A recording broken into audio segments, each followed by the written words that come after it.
They're not just lines on a map or checkpoints on a journey.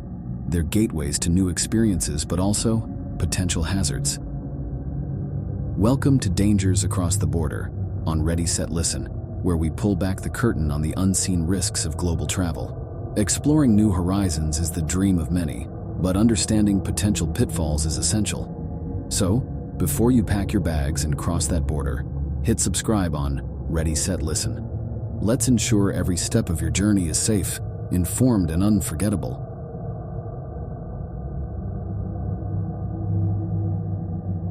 The white sands and turquoise waters of Punta Cana painted a picturesque view as I stepped off the plane. I was in the Dominican Republic, drawn here by tales of its allure, and more specifically, by the bewitching Maria. We met online 6 months ago on a travel forum. Sharing stories about our homelands, we developed an unlikely bond.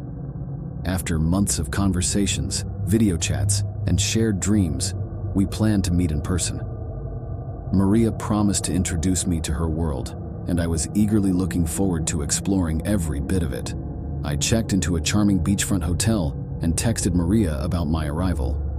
To my surprise, she insisted on picking me up instead of me taking a cab to her place. The sun was setting when she pulled up in a rustic blue car. She looked more captivating than I'd imagined. Long, raven black hair, mahogany eyes, and an enchanting smile. As we hugged, there was an unexpected intensity in her embrace. We drove towards the less touristy part of the town. Maria mentioned she lived in a secluded house where we could have complete privacy. While her description was odd, my sense of adventure overpowered any skepticism. The house was concealed amidst dense trees. Its Gothic design seemed oddly out of place for the tropical surroundings.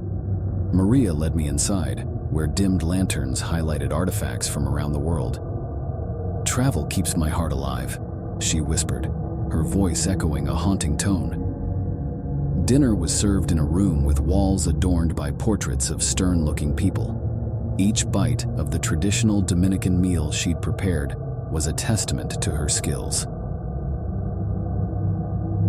With a glass of local rum warming my insides, the world outside seemed distant.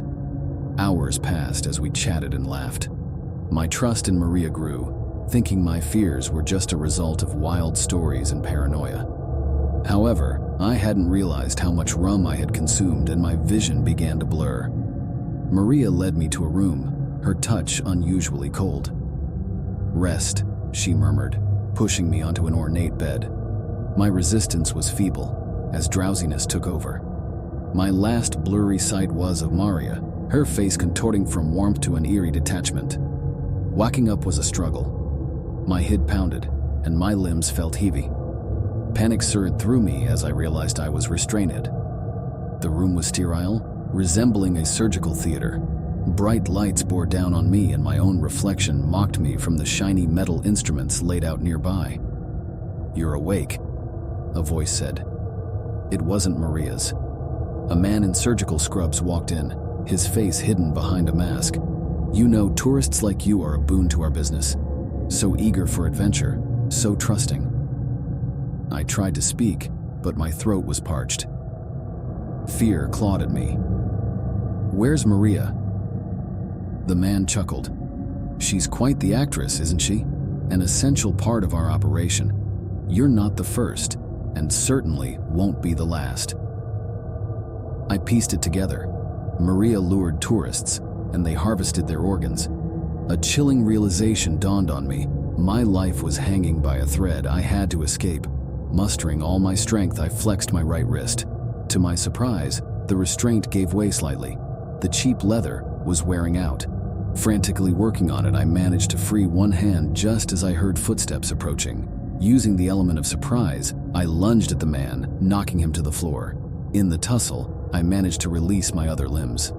Grabbing a scalpel, I threatened him, my voice a low growl. "Stay back or I'll slash your throat." He raised his hands, fear evident in his eyes. I bolted, navigating the eerie house. Hearing voices, I found a window, smashed it, and leapt out, cutting myself in the process. I ran wildly, the jungle sounds amplifying my dread. Following the distant roar of the sea, I stumbled onto a road. Flagging down a passing vehicle, I was taken to the local police station. The subsequent investigation unveiled a gruesome organ harvesting ring. Maria, or whoever she really was, vanished without a trace. While the authorities managed to bust the operation, the psychological scars remained with me. Back home, I found it hard to trust anyone. Therapy helped, but the shadows of that night in the Dominican Republic still haunted me. Though I had sought love and adventure, I returned with a harrowing tale and a grim reminder: not every paradise is what it seems.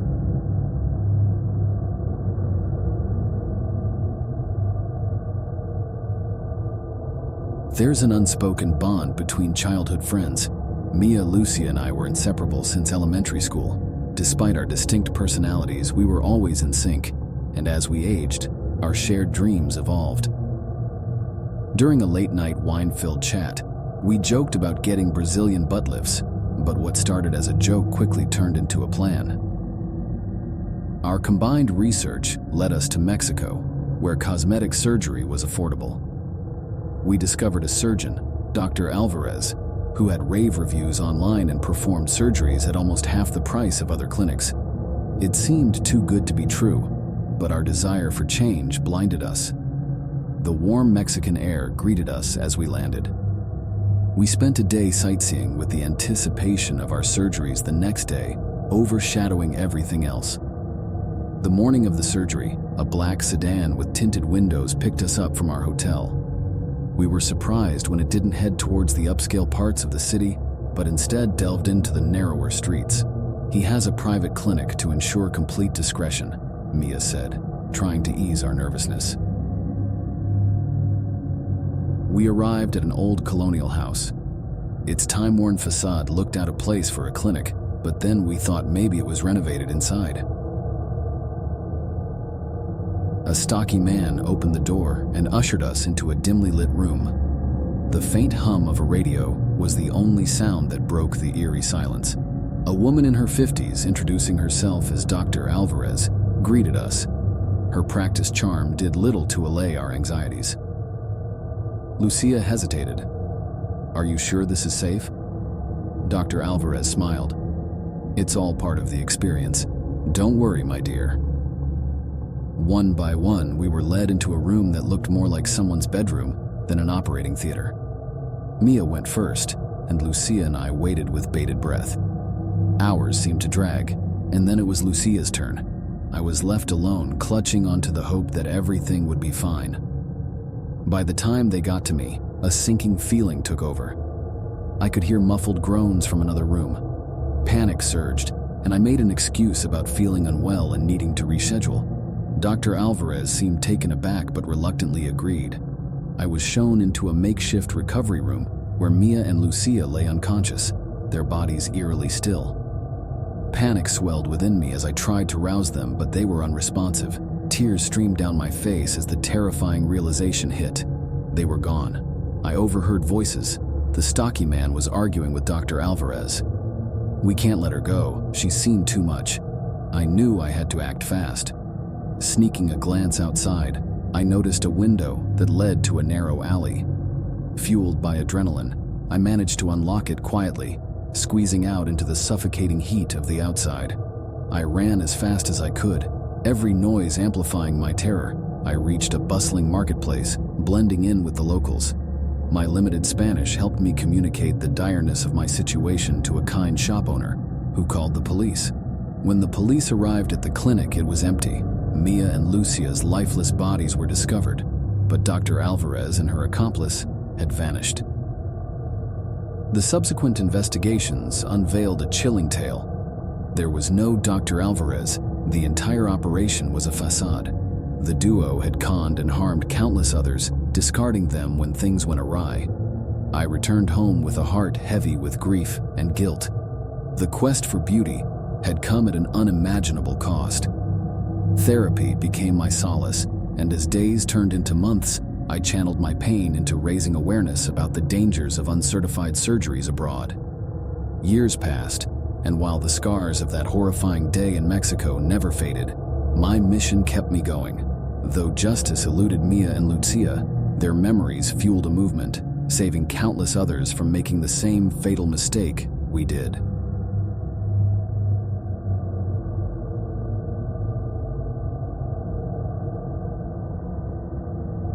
Australia had always been a dream of mine, a vast, untamed wilderness full of mysteries.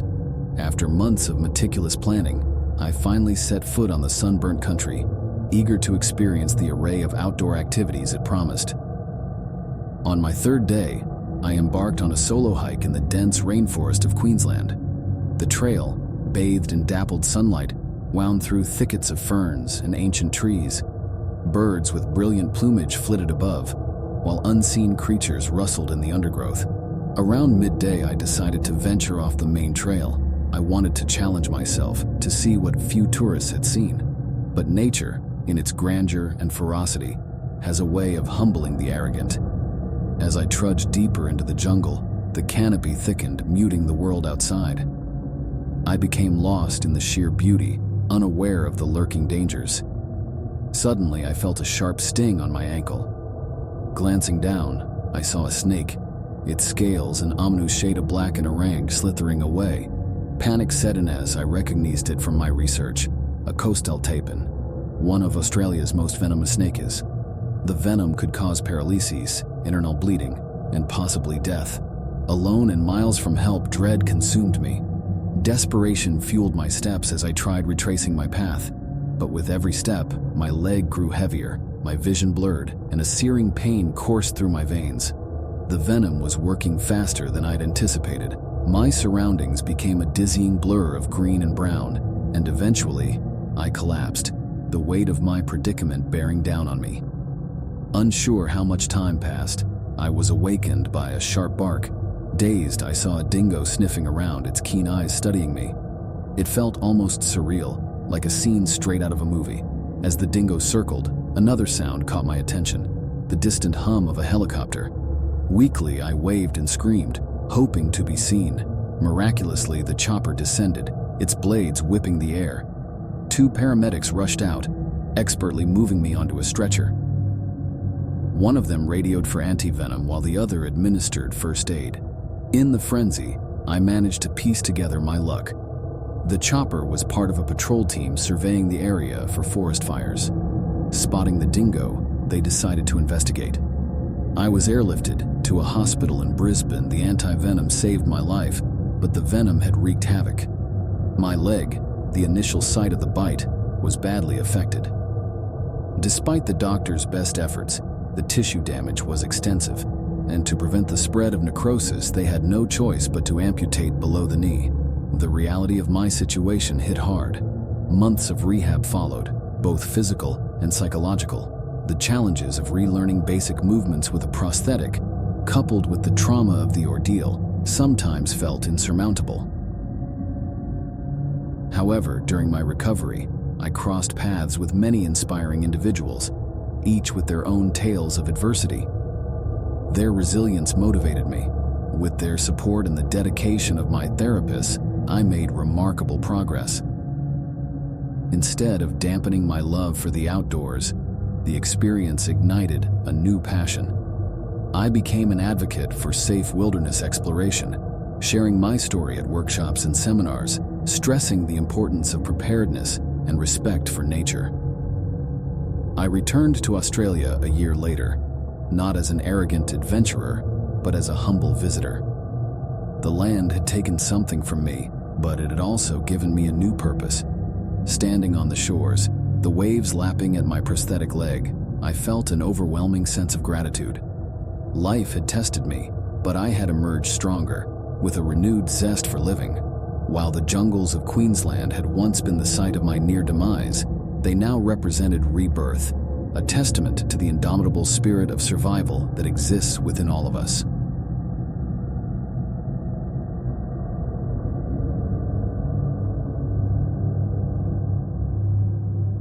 Japan had always beckoned me with its unique blend of ancient traditions and modern marvels. From the serene temples in Kyoto to the buzzing streets of Tokyo, it felt like stepping into another world. So, when an opportunity presented itself to spend a month there, I jumped at it without hesitation. Everything started beautifully. The cherry blossoms painted the city in shades of pink and white, and the gentle hum of life was intoxicating. I wandered through the city streets, taking in the electric atmosphere, feasting on sushi and immersing myself in the rich tapestry of Japanese culture. But a week into my trip, I felt an unsettling presence. Walking through the shopping district of Shibuya, I couldn't shake off the feeling that I was being watched. Dismissing it as the typicality of a foreigner in a strange land, I carried on. Days passed, and the sensation grew. One evening, as I strolled in the vicinity of my hotel, I spotted a shadowy figure a short distance away. Whenever I turned or stopped, the figure mirrored my actions. Panic started to seep in, and on a hunch, I ducked into a brightly lit cafe. Glancing out of the window, I saw him halt, looking confused. His features were obscured by the evening gloom, but his intent was clear. After that night, it became a pattern. He was there at the street corners, in the marketplaces, and near the parks. Though he never approached or spoke, his silent pursuit was disturbing. In crowded areas, I'd lose sight of him. But there was always the sensation of eyes on me, watching, waiting. I approached the local police, but without any tangible threat or evidence. They could only advise caution. With no friends or family in Japan, I felt vulnerable, a sentiment foreign to my normally independent self. One evening, as I was returning to my hotel, I decided to confront him. Waiting until we were in a well-lit area with people around, I spun around to face my pursuer, but he was quicker. Before I could get a clear look at his face, he turned and disappeared into the crowd, melting away like a shadow. Knowing I couldn't let this continue, I took precautions. I changed hotels, refrained from posting on social media, and varied my daily routines. But Japan, which once felt like a magical wonderland, was now tainted with paranoia. During one of my restless nights, an idea struck. If the authorities couldn't help directly, perhaps the public could. I recounted my ordeal on a local forum, appealing for any advice or help. The response was overwhelming. Many locals expressed concern and offered assistance, while others shared similar experiences, making me realize I wasn't alone. Empowered by the support, I devised a plan.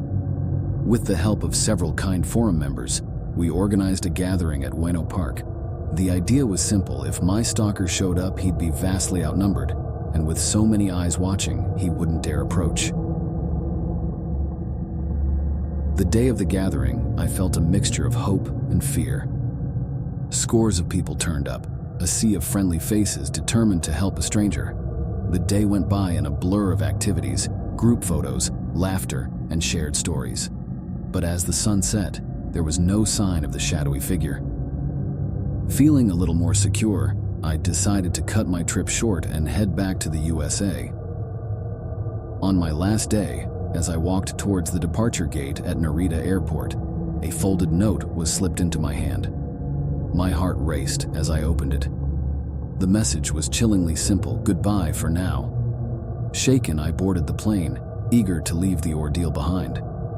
The flight felt like an escape, lifting me away from the dark shadow that had trailed me.